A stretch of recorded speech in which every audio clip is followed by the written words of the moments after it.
வணக்கம் நண்பா. So Tamil Thalaivas team இப்போதைக்கு ஒரு பெரிய ஷாக்கிங் அப்டேட் வந்து கொடுத்துருக்காங்க. ஸோ சாகில் குலியாவை பிகேஎல் சீசன் 12க்காக ரிலீஸ் வந்து பண்ணியிருக்காங்க. ஸோ அதை பற்றி டீட்டெயில்டாக பார்க்கலாம். ஸோ வீடியோ ஸ்கிப் பண்ணாமல் பாருங்கள். புதுசாக வந்து பார்க்குறீங்கன்னா சேனலை சப்ஸ்கிரைப் பண்ணிட்டு இந்த வீடியோக்கு ஒரு லைக் கொடுத்துக்கோங்க.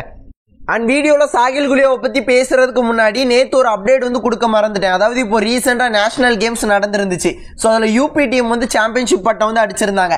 அண்ட் அதே போல் சண்டிகர் டீம் வந்து பார்த்தீங்கன்னா சில்வர் மெடல் அடிச்சிருந்தாங்க. அண்ட் அந்த சண்டிகர் டீமில் நம்ம தமிழ் தலைவாஸ் டீமை சேர்ந்த விஷால் சகல் வந்து இருந்திருக்காரு. ஓகேங்களா, அவர் பிளே பண்ணாரா பண்ணலையாங்கிறது எனக்கு கரெக்டாக தெரியல. பட் சில்வர் மெடல் வந்து அடிச்சிருக்காரு. அவருக்கும் ஒரு கங்க்ராச்சுலேஷன் சொல்லிட்டு இந்த வீடியோ ஸ்டார்ட் பண்ணுறேன். Shocking update. So Tamil Thalaivas team Sahil குலியாவை பிகேஎல் சீசன் 12க்கு முன்னாடி ரிலீஸ் வந்து பண்ணியிருக்காங்க. இந்த ஒரு முடிவை சாகில் குலியா தமிழ் தலைவாஸ் ரெண்டு பேருமே சேர்ந்து எடுத்த ஒரு முடிவு தான். ஓகேங்களா, இதை வந்து பார்த்தீங்கன்னா நான் ரெண்டு விதமாக பார்ப்பேன். ஒன்று ஒரு தமிழ் தலைவாஸ் ரசிகனா, இன்னொன்று வந்து பார்த்தீங்கன்னா ஒரு கபடி ரசிகனா.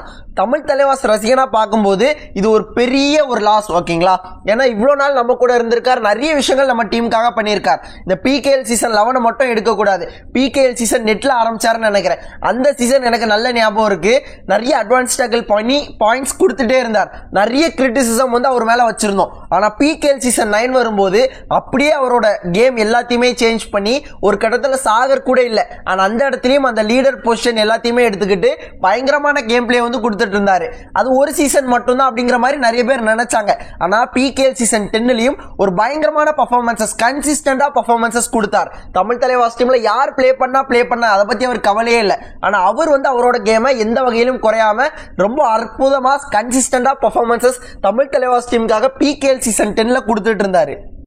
நிறைய மேட்சஸ் நம்மளுக்காக சாகில் குலியா வந்து பாத்தீங்கன்னா ஜெயிச்சு கொடுத்திருக்காரு. உங்க எல்லாருக்குமே தெரியும், சாகர் ஒரு சில மேட்சஸ் இன்ஜுரி ஆகி போன பிறகும் கூட அவர் அந்த கேப்டன்ஷிப் பொறுப்பு எடுத்துக்கிட்டு பயங்கரமா பிளே பண்ணி கொடுத்திருந்தாரு. நம்ம ஒரு கிரிட்டிசிசம் வச்சோம் அப்படின்னா அதை அடுத்த சீசனே பயங்கரமா இம்ப்ரூவ் பண்ணி ஒரு வேற லெவல் பிளேயர். ஓகேங்களா, இந்த பிகேஎல் சீசன் 11 அவருக்கு ப்ராப்பரா அமையல. ஓகேங்களா, பெருசா டாக்கிள்ஸ் இனிஷியேட் பண்ண மாட்டுக்கிறார் அப்படிங்கிற மாதிரி நிறைய விஷயங்கள் வச்சிருந்தோம்.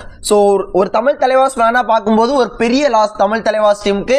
இவ்வளவு நாட்கள் நம்ம டீமுக்கு வந்து பாத்தீங்கன்னா நிறைய விஷயங்கள் செஞ்சிருக்கார். லிட்டரலா ஒரு அஜின்கியா பவர் போகும்போது எந்த அளவுக்கு ஒரு ஃபீலிங்ஸ் இருந்துச்சோ அதே ஃபீலிங் இவர் போகும்போதும் இருக்கு.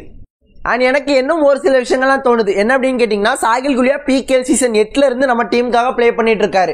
ஒவ்வொரு சீசனும் அவரை ரீடைன் பண்ணும்போது எக்ஸ்ட்ரா 15% போட்டு தான் அவரை வந்து ரீடைன் பண்ணுவோம். ஓகேங்களா, ஸோ அப்படி பார்க்கும்போது இப்போ சாகில் குலியா பிளே பண்ற அதே பொசிஷன்ல சாகில் குலியா மாதிரி பிளே பண்ற ஒரு பிளேயர் வந்து பாத்தீங்கன்னா நிதிஷ். அவர் வந்து பாத்தீங்கன்னா ஒரு 2-3 சீசனா தான் எடுத்திருக்கோம். ஓகேங்களா, அப்படி இருக்கும்போது சாகில் குலியாக்கு பிகேஎல் சீசன் 12ல ரீடைன் பண்ணணும் அப்படின்னா அமௌண்ட் அதிகமா கொடுத்துருக்கணும். ஆனா அதை விட கம்மியாட்டு நிதிஷ்குமார் கொடுத்தா போதும். அண்ட் நிதிஷ்குமார் சாகில் குலியா என்ன மாதிரி பர்ஃபார்மன்சஸ் நம்ம டீமுக்கு கொடுத்தாரோ அதே பர்ஃபார்மன்சஸ் அவராலையும் கொடுக்க முடியும். சோ அப்படி இருக்கும்போது நிதிஷ்குமாரை ரீடைன் பண்ணலாம் அப்படிங்கிற ஒரு ஐடியாவில தான் சாகில் குலியாவை ரிலீஸ் பண்ணிருக்காங்க. இதன் மூலமா பிகேஎல் சீசன் 12 ஆக்ஷனுக்கு தமிழ் தலைவாஸ் டீமோட அந்த அமௌண்ட் வேல்யூ வந்து பாத்தீங்கன்னா இன்னும் கொஞ்சம் ஒரு சின்ன லாபம் வந்து கிடைச்சிருக்கும்.